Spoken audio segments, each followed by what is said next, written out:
ગુજરાતના વિવિધ ભાગોમાં ક્યાંક ધીમી ધારે તો ક્યાંક ધોમધાર વરસાદ પડી રહ્યો છે। ગુજરાતમાં છેલ્લા થોડા દિવસથી વરસાદી માહોલ જોવા મળ્યો છે। ત્યારે હવામાનને પારખતા માણસ એટલે કે આંબાલાલ પટેલે આગાહી કરી છે કે 30 જૂન સુધીમાં ગુજરાતની અંદર ભારેથી અતિભારે વરસાદ પડી શકે છે અને સાથે જ હવામાન વિભાગે પણ કહ્યું છે કે ગુજરાતના સમગ્ર જિલ્લા અને તાલુકામાં 30 જૂન સુધીમાં ચોમાસું બેસી જશે અને તમામ જ જગ્યાએ ધીમી ધારે વરસાદ પણ શરૂ થઈ જશે।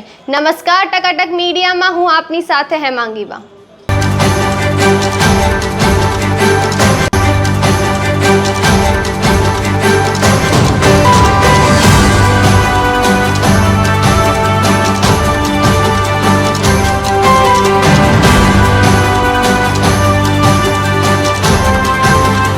લોકોને ભીષણ ગરમીમાંથી તો છુટકારો મળી ગયો છે કે જ્યારે ગુજરાતમાં છેલ્લા થોડા દિવસથી વરસાદી માહોલ જામ્યો છે। આ વચ્ચે આંબાલાલ પટેલે આગાહી કરી છે કે 30 જૂન સુધીમાં ભારેથી અતિભારે વરસાદ ગુજરાતમાં પડી શકે છે। આગાહી કરતા તેમણે કહ્યું છે કે 23 જૂનના દક્ષિણ ભારતમાં વરસાદની શરૂઆત થઈ જશે, ચોમાસું પણ બેસી જશે। ત્યારે 24 થી 26માં ગુજરાતના મોટા ભાગોના જિલ્લા અને તાલુકામાં વરસાદ પડશે, જ્યારે 24 થી 30 તારીખ સુધીમાં સમગ્ર ગુજરાતમાં ચોમાસું બેસી જશે અને ધીમી ધારે વરસાદ પણ શરૂ થઈ જશે। ત્યારે એને અમુક જિલ્લા અને તાલુકા માટે એવું પણ કહ્યું છે કે તે જિલ્લા અને તાલુકામાં ભારેથી અતિભારે વરસાદ પડી શકે છે।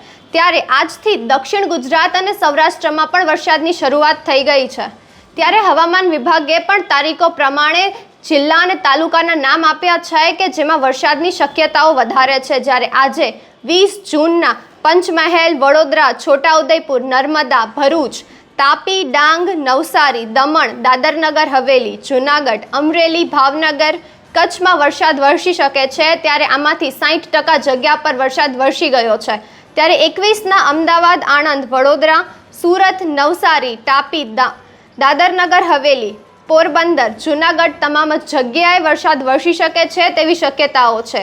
સાથે જ 22 અને 23 જૂનના સાબરકાંઠા, દાહોદ, મહાસાગર, પંચમહાલ, વડોદરા, છોટાઉદેપુર, નર્મદા, ભરૂચ, સુરત, ડાંગ, નવસારી તમામ જ જગ્યાએ વરસાદ વરસી શકે છે અને સાથે જ 24, 25 અને 26ના રોજ અતિ ભારે વરસાદ પડી શકે છે આ તમામ જ જગ્યાએ અને સમગ્ર ગુજરાતની તમામ જ જિલ્લા અને તાલુકામાં 24, 25 અને 26 તારીખના હળવેથી મધ્યમ વરસાદ પડી શકે છે ગુજરાતમાં, એવું હવામાન વિભાગે કહ્યું છે।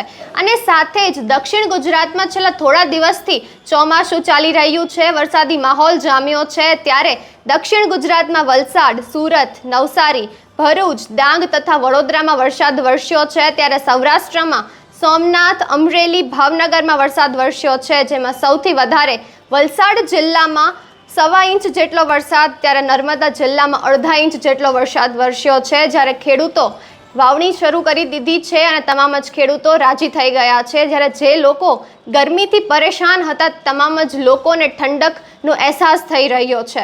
આવી જ ટકાટક ન્યૂઝ માટે જોડાઈ રહો ટકાટક મીડિયા સાથે। નમસ્કાર।